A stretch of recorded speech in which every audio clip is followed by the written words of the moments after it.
भोसले. माझ्या शाळेचे नाव सरस्वती साधना विद्या मंदिर शांतिवन आहे. 26 जानेवारी प्रजासत्ताक दिनाच्या तुम्हा सर्वांना खूप खूप शुभेच्छा देते आणि माझी मुलाखत सुरुवात करते.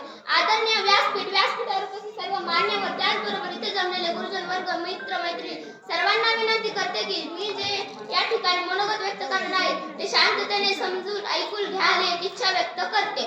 26 जानेवारी 1950 रोजी आपल्या भारताला स्वातंत्र्य मिळालं. एक अनमोल असं सूर्यकिरण जे सुख शांती आनंद घेऊन आलं होतं. जे हे स्वातंत्र्य सुख शांती आनंद घेऊन आलं होतं. हे सुख शांती आनंद असूनही नसल्यासारखंच होतं. मात्र सत्ता नव्हती. मुघल इंग्रज ब्रिटिश सर्वांनी आपल्या भारत देशावरती सत्ता गाजवली होती. आपला देश हा आपला म्हणून राहिलाच नव्हता. आपला देश हा आपला करण्यासाठी अनेक क्रांतिकारकांनी खूप हाल अपेष्टा सहन केल्या, मृत्युमुखी पावले. त्याचबरोबर छत्रपती शिवरायांचा इतिहास सांगून जातो की आपली सत्ता कशी टिकवून ठेवायची. वर्तमान स्थितीचा विचार करता आपल्या नजरेत क्रांतिकारकांच्या, शिवरायांच्या, डॉ. आंबेडकरांच्या, त्याचबरोबर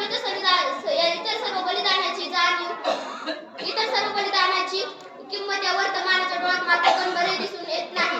प्रत्येक शत्रूंना तोंड देताना माझ्या शिवरायाचं वाक्य होतं की माझ्या शेतकऱ्याच्या मिरचीच्या देठालाही हात लावला तर ते हातकलम केले जाते.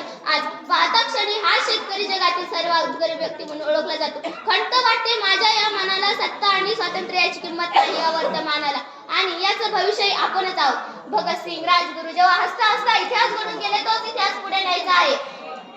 त्यांच्या प्रत्यक्ष आणि त्यांच्या बलिदानाची जाणीव, किंमत, आदर, कदर आपल्या मनात असायलाच हवी. तेव्हाच आपलं भविष्य होणार. जिसकी ऊंची उड़ान होती है उसको भारी थकान होती है. जो बोलता कम जो देखता ज्यादा आंख उसकी जुबां होती है. जो हर आंख में रखे दिल में आज आज पूरी करूंगी और अपने भारत की बेटी मैं कहलाऊंगी.